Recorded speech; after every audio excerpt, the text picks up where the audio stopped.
के पढ़ी जाएँ तो अच्छी लगती हैं, याद भी रहती हैं। ऐसे ही ये पूरा एक चैप्टर है कार्य, ऊर्जा एवं शक्ति, ये पूरा समझने वाला चैप्टर है। आप इसे रटेंगे तो बहुत जल्दी भूल जाएँगे, बट आप इसे समझेंगे तो ज़िंदगी भर याद रखेंगे। तो इसमें मतलब एक हमारे मन में ये सवाल आने चाहिए कि यार तीनों राशियाँ जो हैं कार्य, ऊर्जा एवं शक्ति, वो इसी में क्यों रखी गई हैं? कई बार मैं देखता हूँ बहुत सारी बुक्स में पहले शक्ति पढ़ा दी, फिर गति पढ़ा दी, फिर कार्य पढ़ा दिया। मतलब कोई सीक्वेंस नहीं है, तो वो चीज़ नहीं होनी चाहिए। ये एनसीईआरटी के हिसाब से है कि तीनों को एक ही चैप्टर में रखा गया, तो कुछ मतलब होगा ना। तो हम अपना वही मेथड जोड़ने वाला जो मेथड है, रिलेटिंग मेथड जो है, उसी से जोड़-जोड़ के इन तीनों राशियों को पढ़ते हुए चलेंगे, ठीक है? तो कार्य, ऊर्जा एवं शक्ति को समझते हैं। 3 राशियाँ इसमें हमें पढ़नी है, वर्क है, एनर्जी है एंड पावर है। तो सबसे पहली राशि जो है वो आपकी क्या रहेगी? कार्य ही रहेगी। वर्क क्या है? देखो एक बहुत सिंपल सी डेफिनेशन वर्क की हम पढ़ेंगे, इसको हम डब्ल्यू से दिखाते हैं।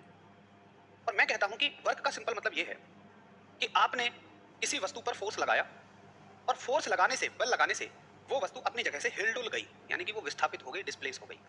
ये पेन है, मैंने इस पर फोर्स लगाया, ये यहाँ से लेकर यहाँ तक चला गया। एक दीवार है, दीवार पर मैं फोर्स लगा रहा हूँ, सुबह से शाम तक लगा रहा हूँ, क्या वो अपनी जगह से हिलेगी? नहीं। तो पेन पर जो फोर्स लगाया उससे कार्य हुआ, जो बल लगाया उससे कार्य हुआ, लेकिन दीवार पर जो आप फोर्स लगा रहे हो, सुबह से शाम तक लगा रहे हो, वो कार्य नहीं है। तो कार्य का सिर्फ अर्थ होता है कि किसी वस्तु पर आपने बल लगाया और बल के प्रभाव से वो अपनी जगह से विस्थापित हो गई। कैसे? मान के चलिए ये हमारे पास एक बॉक्स है और मैंने इस पर एक फोर्स लगाया। यहाँ पर आप इस पर एक फोर्स लगा रहे हैं ऐसे करके दोनों हाथों से, और इस फोर्स के इफेक्ट से ये जो बक्सा है यहाँ से यहाँ तक चला गया। मतलब इसका डिस्प्लेसमेंट कितना है, विस्थापन कितना है? तो आप कहेंगे देखो या तो यहाँ से यहाँ तक लो, मतलब लास्ट एंड से लास्ट एंड तक लो, या स्टार्टिंग के एंड से स्टार्टिंग के एंड तक लो, दोनों एक ही बात है। तो यहाँ क्या लगाया आपने? यहाँ लगाया एक फोर्स, एक बल आपने लगाया जिसका नाम F है, और इस बल से क्या हो गया? इस बल से एक विस्थापन हो गया, डिस्प्लेसमेंट हो गया जिसका नाम है S। डिस्प्लेसमेंट को हम S से दिखाते हैं। एक साथी ने मुझसे कहा कि भैया ठीक है, ये तो समझ में आ गया कि यदि बल लगाने से किसी वस्तु में विस्थापन हो रहा है तो हम कहते हैं कि ये कार्य किया गया है। लिखिए परिभाषा। तो कार्य क्या होता है कि बल बल लगाने से, बिल्कुल सिंपल डेफिनेशन, बल लगाने से यदि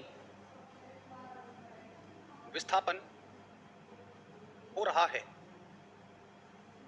तब कहा जाएगा, मैं बिल्कुल सिंपल डेफिनेशन लिख रहा हूं, ये पेपर में नहीं आएगी लेकिन आपके समझने के लिए जरूरी है, तब कहा जाएगा कि कार्य हो रहा है।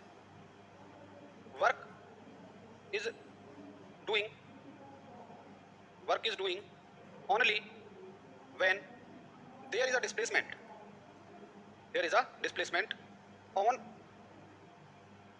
Applying force. कि भैया बल लगाने से अगर विस्थापन है तो कहोगे कार्य हो रहा है। फटाफट से थम्स अप करो,